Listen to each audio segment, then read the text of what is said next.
There are a lot of people that are putting in my comment section that the Rapture is going to be on Passover this year rather than the Feast of Trumpets. So the first thing I want to say is that I'm not concerned that much about which day it's going to be or which feast or festival it's going to be. I believe it's going to be the Feast of Trumpets for many, many, many reasons, but it could be Passover. I'm not going to argue with anybody about the day because I know that this is the year. I've proven it over and over again. That's good enough for me. I'll pay attention to Passover, but I'm pretty sure it's the Feast of Trumpets, and it could even be Hanukkah because that's called the Feast of Dedication, and Enoch was raptured at Hanukkah, the Feast of Dedication, I do believe. So we could go as far as December even. But either way, I'm not going to argue with anybody about what day it's going to be this year. I know it's this year. So, second thing is, I'm going to show you guys one reason why it's not the Feast of Trumpets next year, 2026. And it's very important that you pay attention to these things because the information that I'm going to show you is quite amazing. So, 2026 Feast of Trumpets falls on 9/11, which is interesting. I'll admit that because of all the 9/11 connections and things like this. However, 9/11 is 9/23 in military time. So, the Feast of Trumpets is on 9/22 to 9/24 this year. So, what I want to show you is the calculations from Daniel. And in the book of Daniel, God gave him two time periods.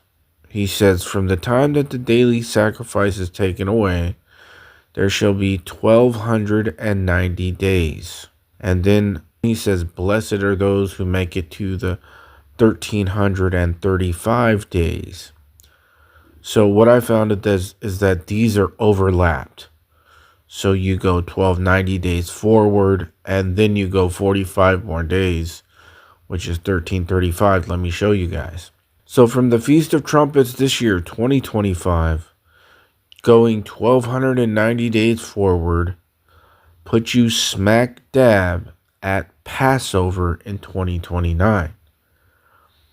But if you go 1335 days forward, which is 45 days more, you come smack dab to Pentecost, or Shavuot, the day that the Spirit came down, or in the Old Testament, the day that God gave the word, the law came down.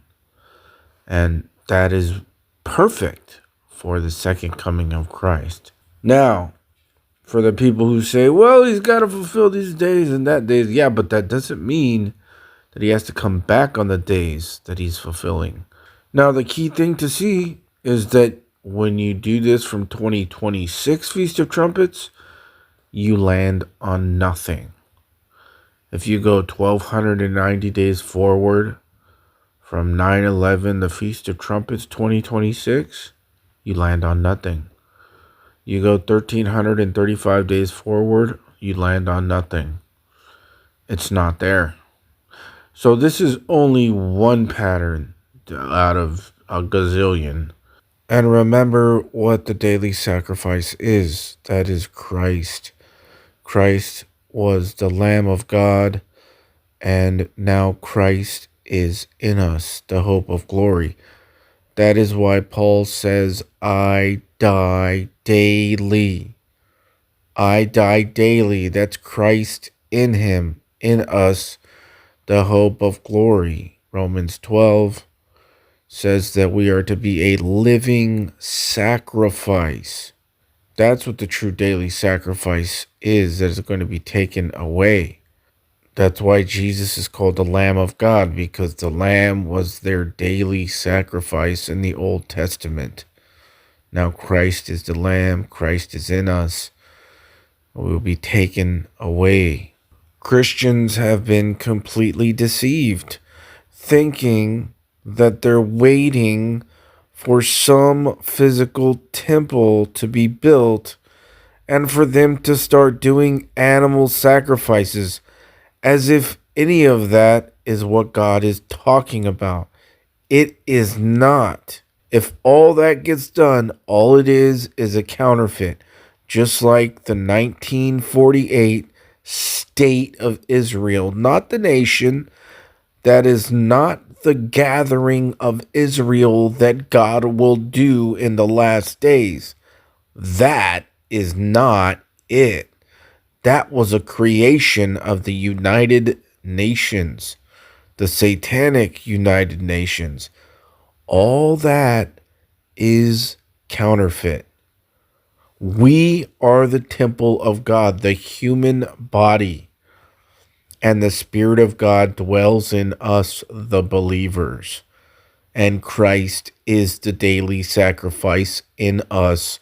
That's why Paul says, I die daily. Christians actually believe that all of a sudden, some building that man will make will be the temple of God and God will dwell there.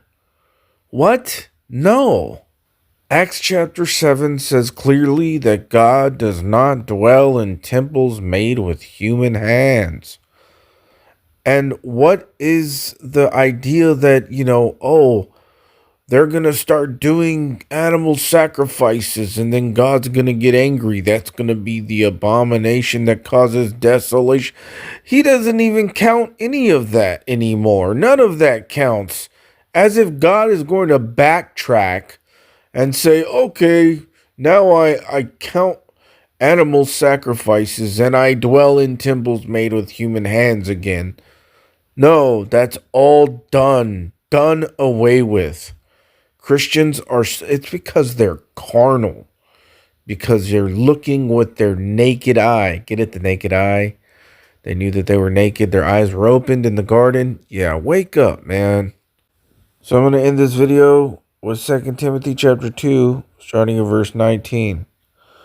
Nevertheless, the foundation of God standeth sure, having this seal. The Lord know them that are his, and let every one that nameth the name of Christ depart from iniquity.